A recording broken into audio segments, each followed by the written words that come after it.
Here we go. We welcome you back to our program, and as always on Fridays, we get an update on what's happening with United Laguna Hills Mutual. Joining us today, Mr. Ron Beldner, you're president of United. Welcome back to the show. Thank you.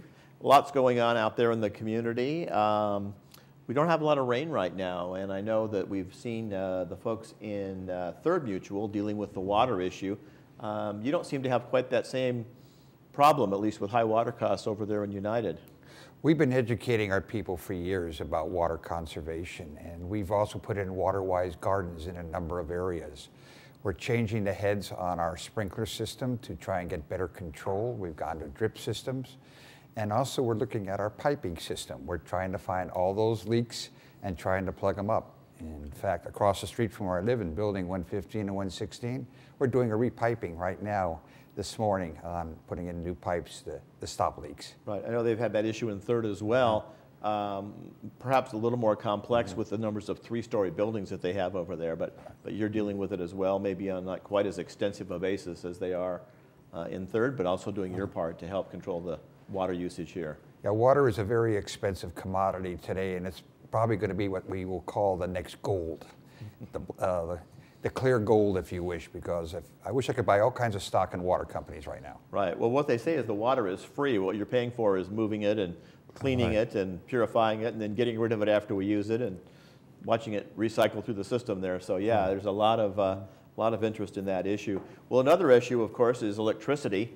And I know you folks have been going through a process recently of doing some rewiring because the city has come through and said they don't feel that the electrical hookups in United are powerful enough or strong enough to handle the power put out by those water heaters.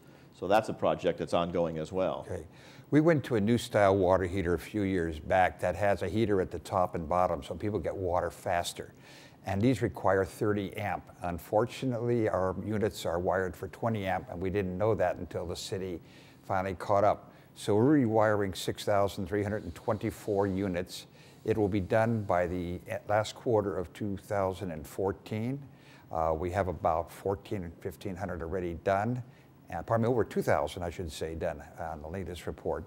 And so we're doing every day, people are out there rewiring, and then also when we put in the new water heaters, in between we'll rewire at that same time. Right, so that's going to allow, again, that's kind of an inadvertent way of saving water because we don't have to run it so long to get hot water to the bathtub or the shower, so that's a plus on both areas. Yes, it is. In fact, Edison wants to bring in more wiring here and more, have asked us for easements so that they can bring in more cables and stuff. Speaking of power, one of the things that's been an ongoing issue there, of course, is the lighting situation. People want to be able to take a nice walk at night, and it's a great safe environment to do that here, but being able to see where you're going is very important. You know, they've had jam jar lights since day one, I guess, here now, but you folks experimented a couple of years ago with, I think, 3 different styles of new perimeter lighting for the walkways, settled on one, ready to go, and then found out that it wasn't Underwriters approved, I guess. That's right. It's required to be an outside light to be Underwriter Laboratory approved. The manufacturer can spend 4 or 5 months getting it done and then come in, but then he wants a guarantee we're going to buy X number of lights over a 10-year period. And this becomes very expensive because we can't guarantee anything like that. And we looked at some new lights recently. We installed 3 new lights to try. Unfortunately, they didn't meet our requirements. We have the management company as well as board members out now looking for lighting that we could use. Right, so that's going to be an ongoing issue. Again, I think it's commendable that the folks there's sort of a group of folks who have been championing this cause. I think they've been very patient, and obviously they want it fixed, but they're understanding the board's problem of getting something that's UL approved, cost effective, energy efficient, and provides the amount of light that you need. So there's a lot of parameters there. We were very happy with the light that was chosen and recommended by an outside consultant. And the day it comes up for bid, we find out it's not UL approved. That was a shock to the board because we sat there looking at each other. We were ready to go. Yeah, yeah. And ready to buy a lot of those and start installing them. But part of that's going to be rewiring as well, rewiring those areas, those cul-de-sacs as the new lighting, whatever it ends up being, will be installed. Well, you folks a few days ago did come out with a final decision on the 6-month rental policy. So far, what kind of feedback, if any, have you been getting on that? Outstanding. We have, the silent majority is now coming out and sending us letters, they're calling us, emails. They're happy because they understood. There are people who understand the real problem with if we had changed it.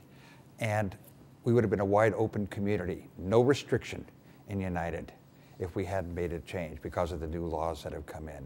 I think people that maybe weren't around here the last couple of weeks aren't aware of the fact that the decision was made to keep the 6-month restriction on rentals in United Mutual. Right. The law said that when the new law came in that if you already had a policy in place, that policy then comes over and it became the permanent policy of the association. You know, Rob, we understand what's going on out there, and I've looked in some articles in the paper that today it shows that it's the highest, 55% of the people in California can now buy a home. The prices have come to the point, it's housability.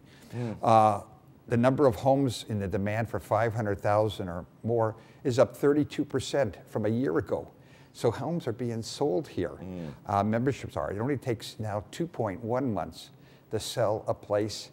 They haven't seen that since 2005. Right, and right. So even here, the state realtors find affordability at record high.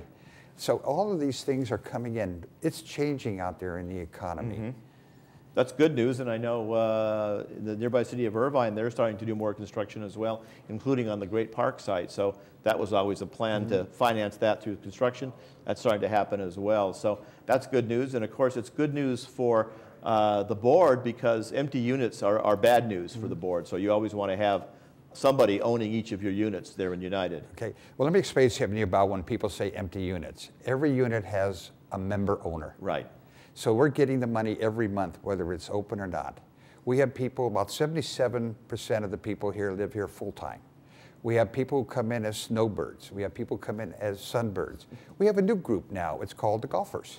These are people who are coming in and buying a membership and don't even live here. It is so cheap to buy in here and then go play golf 27 holes for $8. You can go into the city of Tustin, it's $160 a round. Aliso Viejo golf course right behind us. I understand now it's $15,000 to join, $500 a month for membership, and you have to pay for your golfing. So somebody who goes golfing twice a week can afford the $600 or $640 a month. And I have one in my cul-de-sac. We only see the gentleman once, sometimes twice a week, and when he comes, maybe he's got his friends, and his friends can golf for about $24. So whatever he's paying is cheap.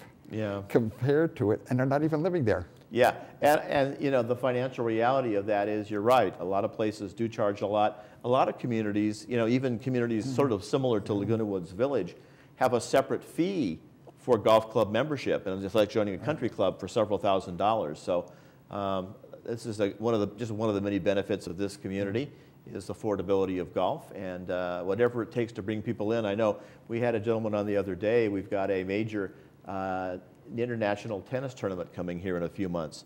And again, this brings people in, lets them see the community. You know, these golfers always are challenging their friends from Costa Mesa or San Diego or other areas. They come up to visit them and play golf as well. That's where we get a lot of our new residents also. Right.